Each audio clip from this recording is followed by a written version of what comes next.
Άλλη μια νέα χρονιά ξεκίνησε και μας βρίσκει πιο δυνατούς, πιο αισιόδοξους και πάντα έτοιμους για δράση.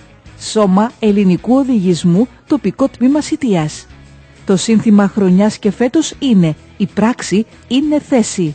Με το σύνθημα αυτό στοχεύουμε να δοθεί ακόμη περισσότερη έμφαση στον άξονα του οδηγικού παιδαγωγικού προγράμματος, κοινωνική συμμετοχή και προσφορά, να αναπτυχθεί η προσωπική ευθύνη και δράση, να παρακινήσουμε τους γύρω μας να συνδράμουν στις τοπικές κοινωνίες. Η προσφορά σε αυτή την κοινωνική συγκυρία που ζούμε στη χώρα μας αποκτά ιδιαίτερο νόημα και εμείς οι οδηγοί έχουμε το προνόμιο να διαθέτουμε τα σημαντικότερα εργαλεία, τις αξίες μας, την αισιοδοξία, την έννοια για τους γύρω μας, τη δυνατότητα εξέβρεσης λύσεων. Μπορώ, μπορείς. Από άκρη σε άκρη φωνάζουν ενωμένα όλα τα μέλη του Σώματος Ελληνικού Οδηγισμού της Κρήτης. Μπορούμε όλοι μαζί να γίνουμε μια αγκαλιά για τη μητέρα και το παιδί, μπορούμε να γίνουμε μια αγκαλιά για τους πρόσφυγες.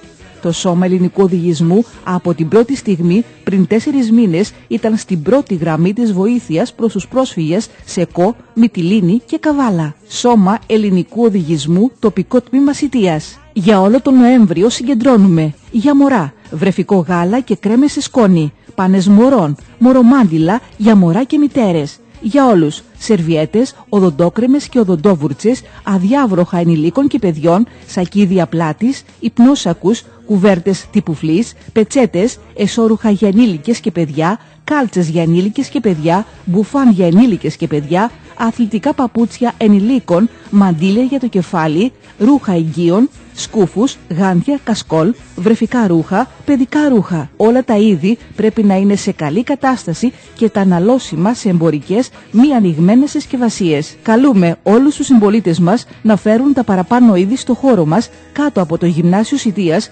Βίκτορα Σουγκό 13, κάθε Δευτέρα 5 το απόγευμα έως 6 και κάθε Σάββατο 11 το πρωί έως τη 1 και 5 το απόγευμα έως 7.